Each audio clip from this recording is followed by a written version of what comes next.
Aujourd'hui, chers élèves, on va traiter un point très important, celui de l'ordonnancement et de la méthode PERT. Pour cela, on va suivre le plan suivant. On va premièrement définir la méthode PERT. On va définir la méthode PERT. On va définir aussi le réseau PERT et on va essayer de le construire en essayant d'établir la liste de tâches et en suivant les principes du réseau PERT, c'est-à-dire les principes, les types de tâches, le calcul des dates au plus tôt et les dates au plus tard, le calcul des marches et le chemin critique.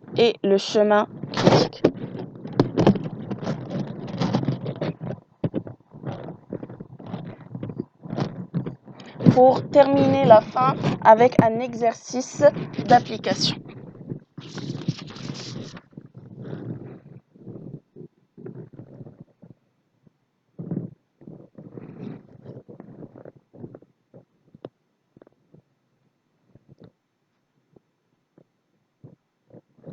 Alors, qu'est-ce que la méthode PERT? PERT veut dire en anglais Programme Evaluation and Review Technique, c'est-à-dire c'est une technique d'évaluation et contrôle de projet. Alors, la méthode PERT, c'est une méthode qui permet de mettre en ordre plusieurs tâches.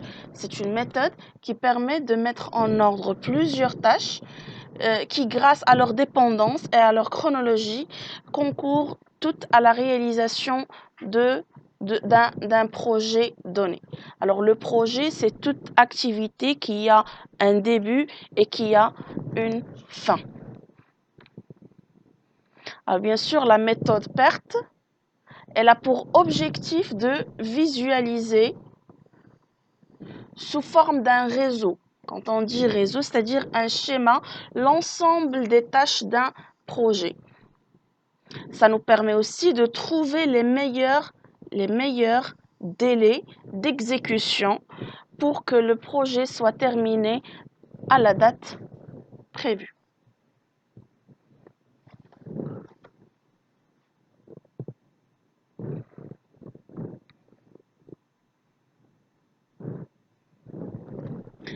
Deuxième élément, le réseau PERT.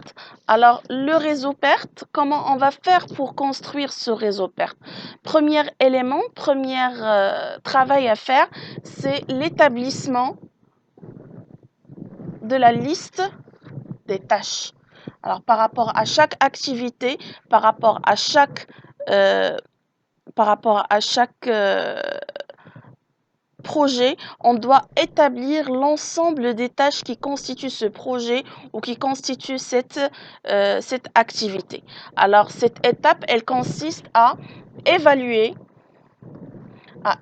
la durée des tâches, c'est-à-dire par rapport à chaque tâche, quelle est la durée qu'on va lui attribuer. Alors, cette durée, elle peut être exprimée en jours, en semaines, en mois, en années et même en minutes. C'est justement en fonction de l'importance de l'activité ou encore du projet. Deuxièmement, on doit aussi codifier les tâches à exécuter. C'est-à-dire par rapport à chaque tâche, on va lui attribuer un code. C'est-à-dire la première tâche, on va lui donner le code A. Deuxième tâche, le code B. Ainsi de suite. Alors comme ça va nous permettre de faciliter la construction du réseau. Alors, on va vous donner les exemples. On va commencer par un exemple très très simple, c'est-à-dire la préparation d'une soupe de légumes. Alors, constatez, c'est un projet. Pourquoi on va dire c'est un projet? Parce qu'en lui-même, la préparation de cette soupe des légumes, c'est une préparation qui aura un début et qui aura une fin. On peut même donner l'exemple de la construction d'un barrage, la construction d'une voiture, la construction d'un entrepôt. Alors, peu importe l'exemple, l'essentiel, c'est que la méthode PERT, elle peut être utilisée pour des activités qui sont très simples, comme on peut l'utiliser pour des activités qui sont très complexes. L'essentiel, c'est l'utilisation de cette méthode pour pour optimiser le temps, pour gérer le temps. C'est ça ce qui nous importe. Alors revenons à notre exemple pour cette soupe de légumes. De quoi on aura besoin? Alors premièrement, on va acheter les légumes. Alors on a codifié cette étape, on lui a donné le code A. Et on sait que cette étape, elle va nous coûter en termes de temps 30 minutes. Deuxième tâche, c'est le fait de laver et éplucher les légumes. C'est la tâche B qui va demander 10 minutes. Par la suite, on va émincer ces légumes. C'est la tâche C. Ça va nous prendre 5 minutes. Tâche suivante, on va faire bouillir de l'eau salée. C'est la tâche D. Elle va nous demander 5 minutes. Par la suite, on va faire cuire ces légumes. C'est la tâche E, on va lui attribuer le code E. C'est une tâche qui va nous demander à peu près 60 minutes, c'est-à-dire 1 heure. Et enfin, pour obtenir cette soupe de légumes, on doit mixer le tout. C'est la tâche F, ça va nous demander 5 minutes. Alors, regardez ce qu'on a fait par rapport à ce projet, à ce mini-projet. Premièrement, on a listé l'ensemble des tâches. On a codifié ces tâches et on a attribué la durée par rapport à chaque tâche. On lui a attribué la durée qui va lui convenir. C'est ce qu'on a fait ici. L'ensemble de l'énoncé, on va le mettre justement dans ce tableau. Alors, comme vous constatez, première des tâches, acheter la légume, c'est le code A. La durée, c'est 30 minutes. Par la suite, B, C, D, E et F. Et à chaque fois, on va lui donner la durée qu'on a justement déjà précité. Alors justement, ce qui est nouveau dans ce tableau, ce sont les tâches antérieures. Que veut dire les tâches antérieures? Alors les tâches antérieures, c'est-à-dire par rapport à chaque tâche, quelle est la tâche qui va la précéder? Alors si j'achète les légumes, quelle est la tâche qui la précède? Il n'y a pas de tâche. Pourquoi? Alors, justement parce que pour préparer cette soupe de légumes, j'aurai besoin de ces légumes-là, de l'intérêt de les acheter. Alors comme vous constatez, c'est la première tâche à réaliser pour accomplir ce projet. Alors, c'est le fait d'acheter les légumes. Généralement, la première tâche, elle n'a pas de tâche antérieure. Par la suite, laver et éplucher les légumes. Quelle est la tâche antérieure? Alors justement, pour laver et éplucher les légumes, je dois les avoir, ces légumes-là. Je dois les acheter. Alors avant de laver et d'éplucher les légumes, je dois acheter. D'où l'intérêt de dire que la tâche antérieure de la tâche B, c'est la tâche A. Émincer les légumes. Alors pour émincer et couper les légumes, je dois les laver, je dois les éplucher. Alors d'où l'intérêt de dire que pour la tâche C, son antérieur, c'est la tâche B. Faire bouillir de l'eau salée. Alors quand est-ce que je peux faire cette étape? Alors généralement cette étape-là, le fait de bouillir de l'eau salée, je peux la faire une fois la tâche A est réalisée. Je peux ne pas attendre le fait de laver et d'émincer ces légumes pour faire bouillir de l'eau salée. C'est-à-dire ce sont des tâches qu'on peut faire parallèlement à d'autres tâches. Alors, son antérieur et son antécédent, c'est la tâche A. La tâche E, faire cuire les légumes. Alors, pour faire cuire les légumes, je dois justement les émincer et je dois avoir de l'eau bouillie. Alors, justement, les antécédents, c'est la tâche C et la tâche D. Pour enfin mixer les légumes, alors pour mixer les légumes, je dois déjà faire cuire ces légumes, c'est-à-dire l'antécédent, c'est la tâche E.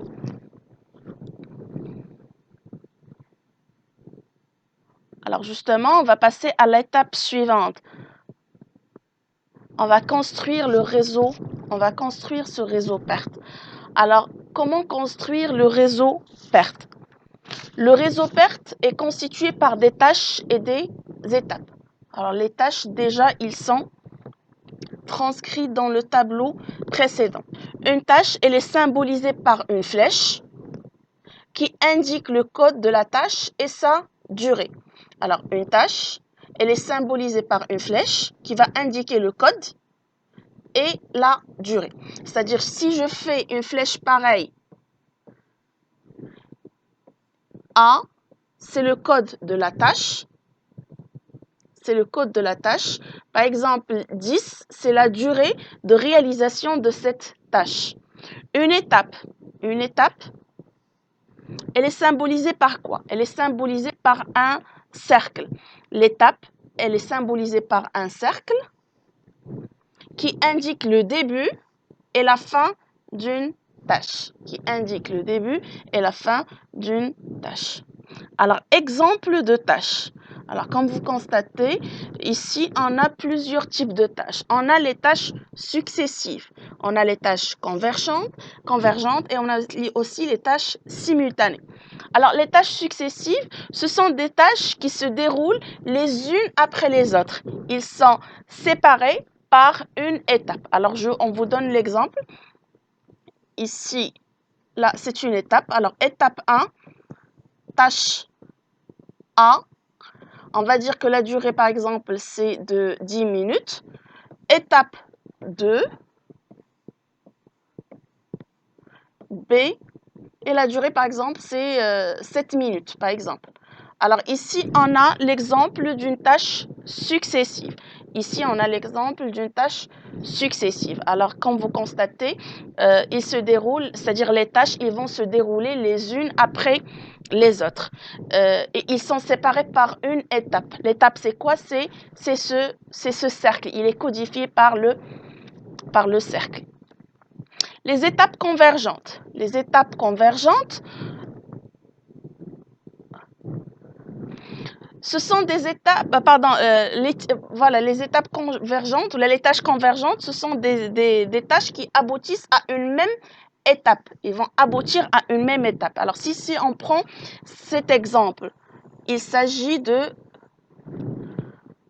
tâches qui sont convergentes. Alors, convergentes, on a deux tâches. On a la tâche A, la tâche B. Ils vont aboutir à une même étape qui est l'étape 3. Ici, on parle de tâche qui est convergente.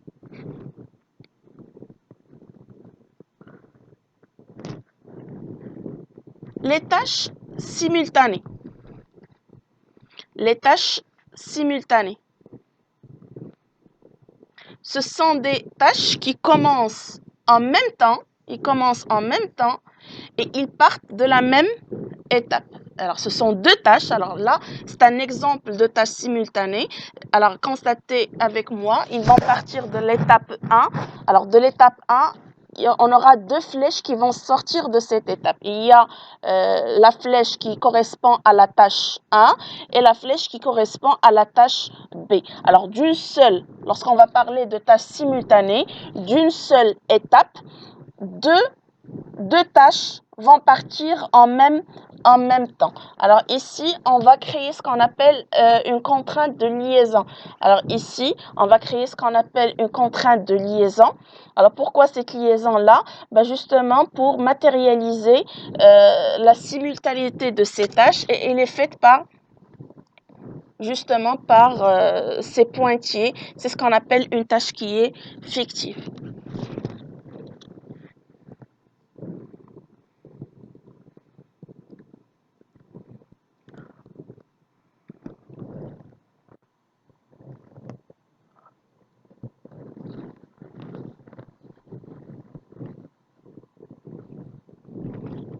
Par la suite, on va passer au calcul des dates. Alors, supposons, et on va faire par la suite un exemple, supposons qu'on a dessiné notre réseau. Est-ce que cela est terminé? Non, on doit calculer des dates. Alors, pour parler d'un réseau perte ou là pour faire un réseau perte, c'est justement pour optimiser les durées, pour bien travailler les durées, pour savoir est-ce qu'on peut gagner du temps et est-ce qu'on peut mieux gérer notre temps. Alors pour cela, ça ne suffit pas de tracer ce réseau, il faut faire des calculs entre temps. Premier calcul, c'est la date au plus tôt. Et constatez, rappelons-nous bien, si vous vous rappelez du cercle. Alors généralement, le cercle, il matérialise quoi? Il va matérialiser une étape. Alors généralement, le cercle, on va le diviser. Ici, on va mettre par exemple l'étape. Alors on va parler par exemple de l'étape 0 ou de l'étape 1 pour commencer. Dans cette partie du cercle, on va mettre la date au plus tôt. Ici, c'est pour mettre la date au plus tôt. La dernière partie du cercle, c'est pour mettre la date au plus tard. Alors, revenons à nos calculs. Pour les calculs des dates,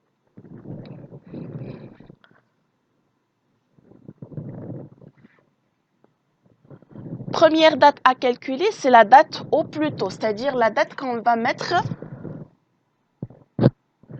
mettre ici, dans cette zone-là. Alors, c'est la date la plus rapprochée à laquelle peut débuter la tâche suivante. Alors, si en calculant cette date, cela veut dire que c'est la date qui va nous permettre d'entamer une nouvelle tâche. C'est-à-dire c'est la date qui va nous permettre de débuter une tâche suivante. Alors, pour la calculer, comment on fait? Justement, la formule pour le calcul de la date au plus tôt, cela veut dire, pour la calculer, on doit suivre la formule suivante, c'est-à-dire la date au plus tôt de l'étape précédente, plus la durée de la tâche. Maintenant, la deuxième date, c'est la date au plus tard. La date au plus tard, ça concerne cette partie du cercle. Alors, pour la calculer, je vais utiliser la formule suivante. La date au plus tard est égale à la date au plus tard de l'étape suivante, moins la durée de la tâche. Alors, cette date au plus tard, elle nous permet, c'est la date la plus éloignée, c'est-à-dire c'est la date la plus éloignée à laquelle on peut débuter la tâche suivante. C'est-à-dire maximum pour débuter la tâche suivante, je dois la débuter à cette date.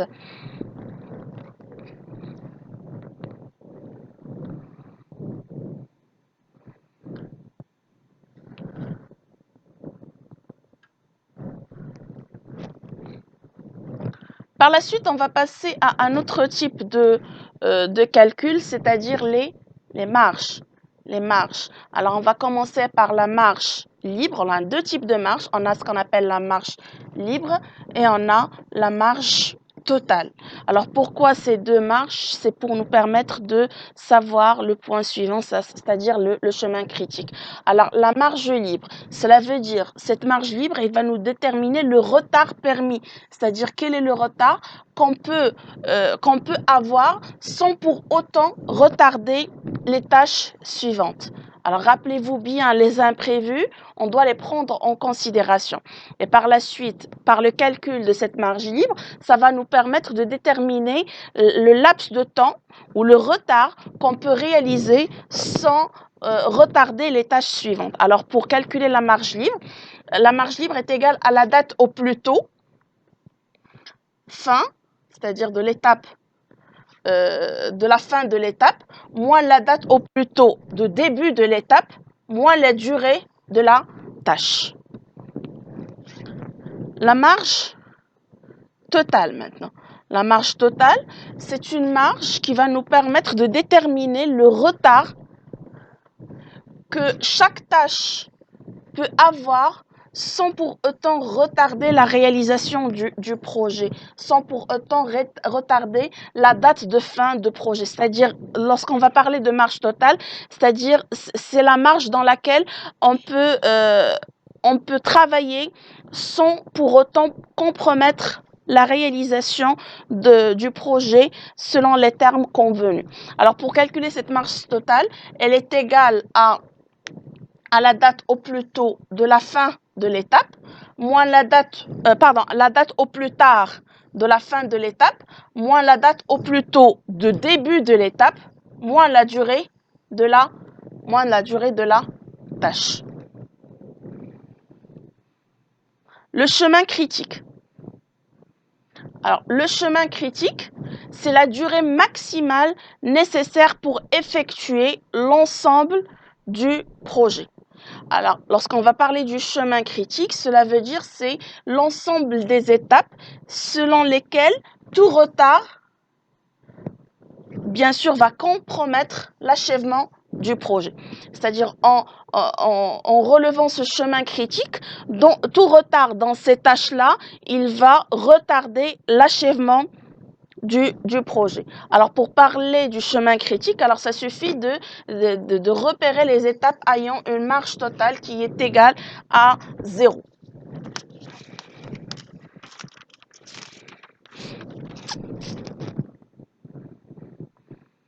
Reprenons l'exemple, la préparation de la soupe. Alors ici, pour travail à faire, on va réaliser le réseau perte et on va déterminer le chemin critique. Premièrement, le réseau perte. Le réseau perte.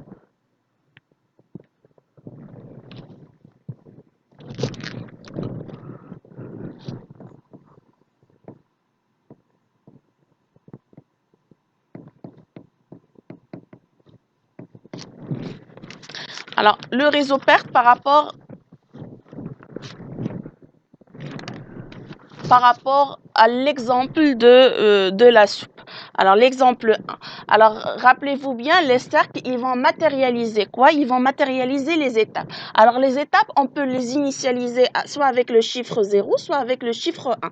Alors, on va mettre le chiffre 0, c'est-à-dire étape 0. Alors, dans l'étape 0, qu'est-ce qu'on a fait? L'étape 0, alors, par la suite, on va commencer la tâche 1, celle de l'achat des légumes. On a dit que cette tâche, elle avait comme durée de 30 minutes. Par la suite, on va laver et épulcher les légumes. Alors, c'est l'étape suivante. Alors, regardez avec moi, les étapes, ils matérialisent le début et la fin d'une tâche. Alors, l'étape suivante, c'est l'étape de laver et épulcher les légumes. Cette étape, elle va durer 10 minutes. Elle va durer 10 minutes. Elle commence par l'étape 1, se termine par l'étape 2. Par la suite,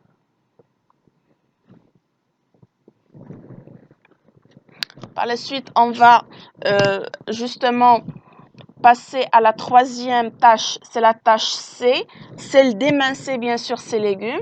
Elle va durer 5 minutes. Elle commence, son commencement c'est l'étape 2, sa fin c'est l'étape 3. Même chose, n'oublions pas la tâche D. La tâche D, c'est son antécédent, on a dit c'était la tâche 1. Alors D, le fait de faire bouillir de l'eau salée, c'est l'étape D. Elle va durer 5 minutes. Par la suite, on va faire bouillir ces légumes pendant 60 minutes. Et enfin, on va mixer ces légumes pendant 5 minutes. Alors, ici, on a l'étape 0, 1, 2, 3, 4 et 5. Alors, on va terminer par le calcul des dates. On va commencer par les dates au plus tôt. Alors, les dates au plus tôt, on va les mettre ici.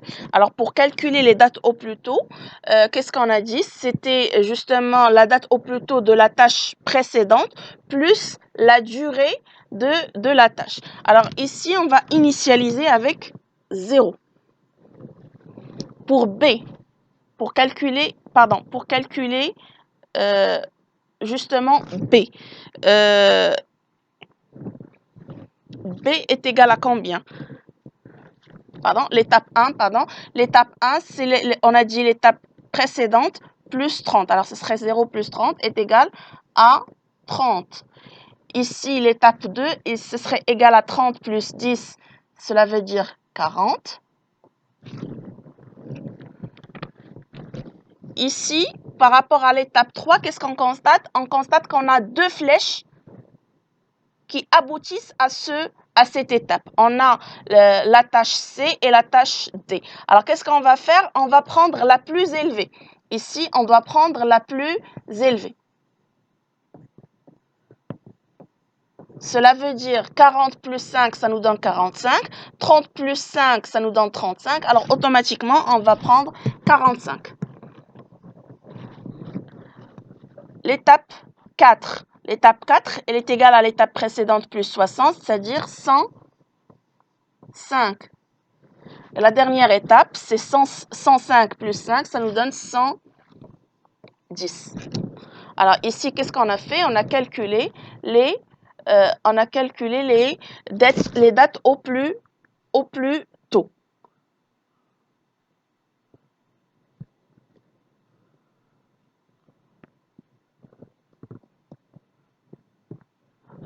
Passons maintenant au calcul des dates au plus tard. Les dates au plus tard. Alors, on va commencer par la dernière étape. Et on va mettre on va mettre 110, c'est-à-dire on va mettre le même chiffre que les dates au plus tôt. Alors, qu'est-ce qu'on a dit à propos de pour le calcul de la date au plus tard? Elle est égale à la date au plus tard de l'étape suivante moins la tâche. C'est-à-dire pour calculer la date au plus tard de l'étape 4, passons maintenant au calcul des dates au plus tard. Alors, on va initialiser par le chiffre qu'on a trouvé au niveau des dates au plus tôt. C'est-à-dire pour l'étape 5, ils auront la même date au plus tôt et la même date au plus tard. Pour l'étape précédente, alors pour calculer les dates au plus tard de l'étape précédente, est égale à la date au plus tôt de l'étape suivante moins la durée. Alors cela veut dire est égal à 110 moins 5. Ça nous donne 105. Pour l'étape 3, est égal à 105 moins 60. Ça nous donne 45. Ça nous donne 45. Pour l'étape 2, alors elle est égale à 45 moins 5, ça nous donne 40.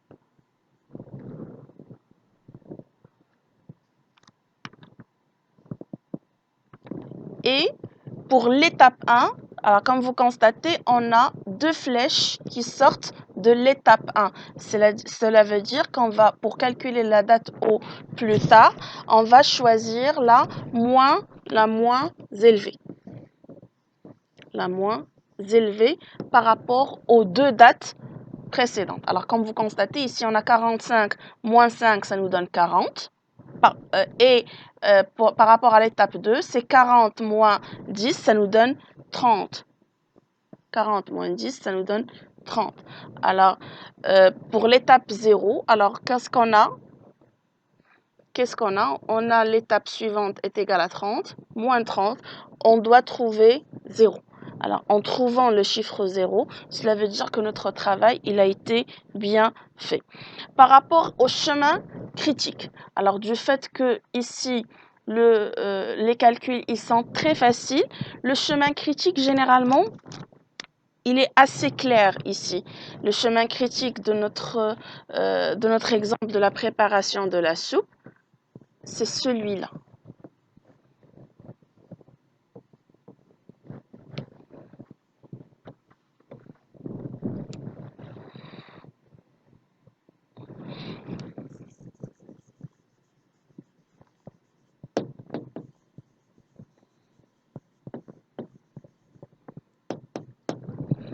Le chemin critique, c'est les tâches A, B, C, E et F. Alors, lorsqu'on va parler justement de ce chemin critique, on ne peut pas accepter aucun retard sur les étapes suivantes, à savoir les tâches suivantes, à savoir A, B, C, E et F. Tout retard dans ces tâche-là veut dire que le projet ou la préparation de la soupe sera compromise si on veut respecter le temps de préparation qui est égal à 110 minutes. Alors, on va s'arrêter là dans l'espérance de vous revoir dans la capsule suivante pour pouvoir terminer ou pour faire un autre exercice d'application, parce que cet exercice, il va nous demander beaucoup de temps. Alors, on va lui consacrer une capsule à part et par rapport à ce chemin critique, on va essayer de faire les calculs pour mieux comprendre ce chemin critique. Alors, sur ce, je vous dis au revoir. On va se retrouver dans la capsule suivante pour pouvoir faire cet exercice d'application relative à la construction d'un entrepôt. Et comme je vous ai dit, le projet, il diffère d'un projet qui est simple, comme la préparation de la soupe, à un projet qui est plus complexe, comme par exemple la construction de l'entrepôt. Alors sur ce, je vous dis au revoir et à la prochaine.